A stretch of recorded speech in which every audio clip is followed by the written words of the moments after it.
Alors moi j'ai découvert l'Orient lors d'un projet de Transat Jacques Vabre. En fait je connaissais pas le milieu de la classe 40. J'ai rencontré François Engoulevent et Sébastien Marseille qui étaient du coup à Lorient et la prise en main du bateau s'est faite justement à la base. Pour un amateur éclairé, je connaissais pas la classe 40, d'arriver sur une base sous-marin qui a été refaite avec tous les bateaux mythiques de la course au large, c'est impressionnant.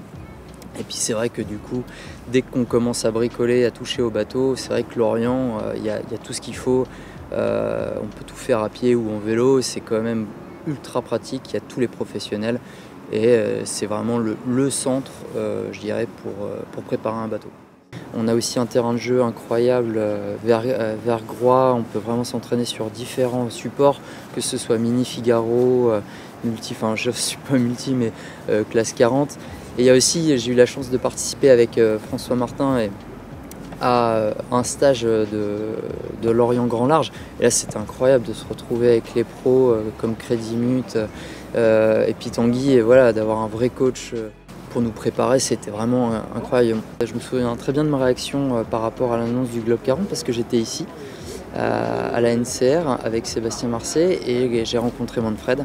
Et il m'a commencé à me parler de ce globe et il m'a dit que la première édition était à l'île Maurice. Donc c'est la sœur jumelle de La Réunion et j'ai dit mais il ne faut pas venir à l'île Maurice, il faut venir à La Réunion, absolument. J'ai pu présenter le projet à des élus locaux et du coup très content parce qu'en novembre 2024 il y avait une étape officielle au Globe 40 qui a été annoncée par les élus. Donc je suis super content en fait d'avoir pu participer à cette idée de Globe 40 parce que pour moi le Globe 40, comme je vis à La Réunion, c'était l'opportunité pour moi, si tu veux, de remonter un projet parce que si le Globe 40 s'arrêtait à La Réunion, ça allait forcément intéresser certains sponsors. Ce Globe 40, il représente clairement l'aventure. C'était une aventure parce que je connaissais pas forcément le milieu. Il a fallu trouver un bateau du coup qui soit capable de partir dans ces conditions-là, qui respecte notre budget.